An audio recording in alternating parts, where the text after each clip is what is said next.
रहस्यमय हवेली। प्रिय मित्रों, अगर आप चैनल पे नए हो तो हमारे YouTube चैनल को सब्सक्राइब करें। अमित और रोहित बचपन के दोस्त थे। दोनों को एडवेंचर और रहस्यमय जगहों की तलाश करना बहुत पसंद था।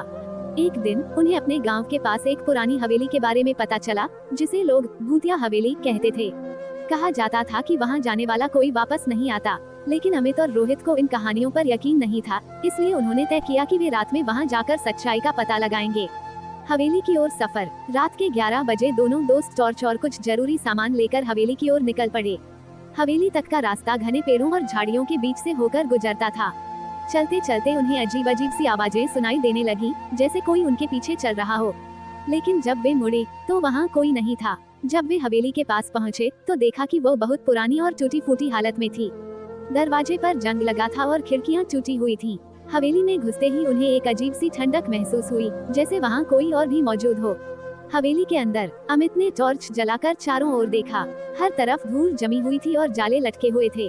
अचानक उन्हें एक कमरे से हल्की रोशनी आती दिखी। वे धीरे धीरे उस तरफ बढ़े। जब उन्होंने कमरे के अंदर झांका तो देखा कि एक पुरानी मेज पर एक मोमबत्ती जल रही थी और उसके पास एक बूढ़ा आदमी बैठा था, जो किसी किताब को पढ़ रहा था।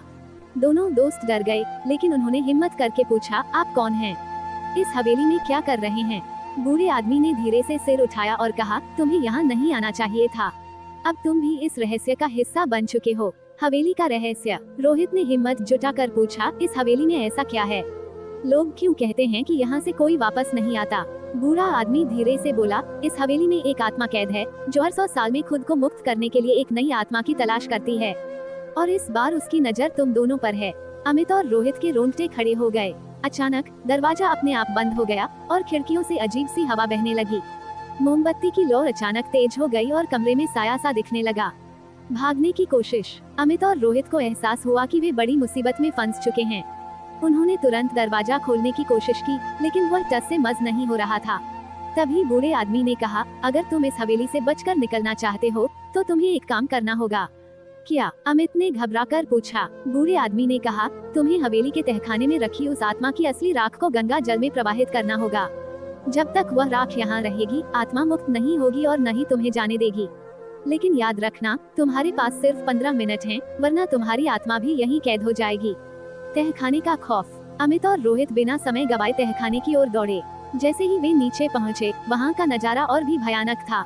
चारों ओर हड्डियां और पुराने ताबूत रखे थे। एक कोने में एक मिट्टी का घड़ा रखा था, जिस पर लाल रंग से कुछ लिखा था, इसे छूना मत। लेकिन दोनों जानते थे कि यही आत्मा की राख होगी। उन्होंने डरते डरते घड़े को उठाया और ऊपर जाने लगे।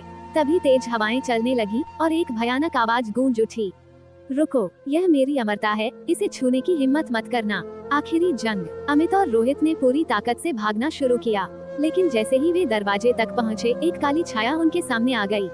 वह आत्मा की थी। तुम इसे लेकर यहाँ से नहीं जा सकते, आत्मा चीखते हुए बोली। अमित ने हिम्मत दिखाकर अपनी टॉर्च आत्मा की ओर फेंक दी, जिससे वह थोड़ा पीछे हट गई। इसी बीच रोहित ने घड़ा उठाया और पूरे वेग से हवेली के बाहर दौड़ पड़ा। अमित भी उसके पीछे पीछे भागा। दोनों किसी तरह पास के नदी तक पहुँचे और बिना समय गवाए घड़े को पानी में फेंक दिया।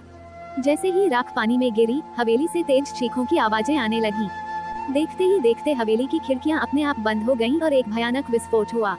फिर सब कुछ शांत हो गया। रहस्य का अंत। अमित और रोहित ने राहत की सांस ली।